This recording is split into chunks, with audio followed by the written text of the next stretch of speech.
A recent case in Westerville shows how a scheme to take hundreds of thousands of dollars nearly succeeded had the victim not called police. 10 TV reporter Kevin Landers has the exclusive story and explains the red flags you need to know. What's going on, man? What's your name? In April, Westerville police approached this driver in a Starbucks parking lot. Where's your cell phone at? Do you have your cell phone? Investigators believed he was there to pick up hundreds of thousands of dollars in gold from a 76-year-old Westerville woman. We rarely see cases, approaching $500,000. So you do have the right to remain silent. Police identify the suspect only as Ann Cush. They say he spoke little English. Documents show he had an Illinois driver's license, an Indian passport, and was in the country illegally. We don't exactly know how or why he initially reached out to our victim, what brought them here. He was booked into the Delaware County Jail charged with attempted theft from a protected person and telecommunications fraud. How unusual is it to catch somebody involved in a crime like this?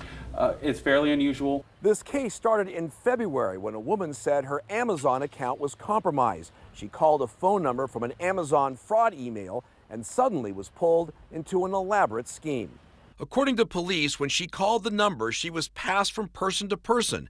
She was told her money was being used for money laundering, sex trafficking, and drug trafficking. At one point, she was transferred to someone named Rick, claiming to be with the U.S. Marshals. He used that to try to convince her that this was the right thing to do. That is always that pressure tactic. To make it more believable, the scammer sent images of badges and federal IDs from the U.S. Marshals Service.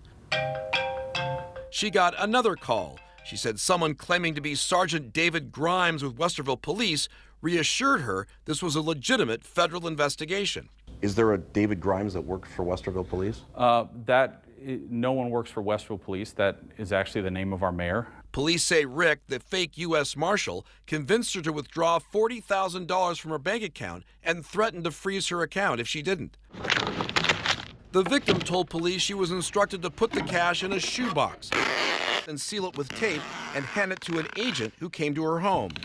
A few days later, she received another call. The person on the other end of that call convinced her to take out $400,000 from her account and buy gold. She came to the store. The manager told us they repeatedly asked her if she was part of some scam, and she said, "I don't think so."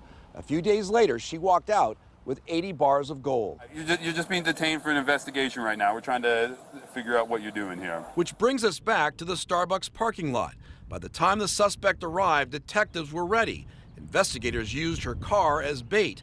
Instead of an older woman with gold in the car, it was a detective.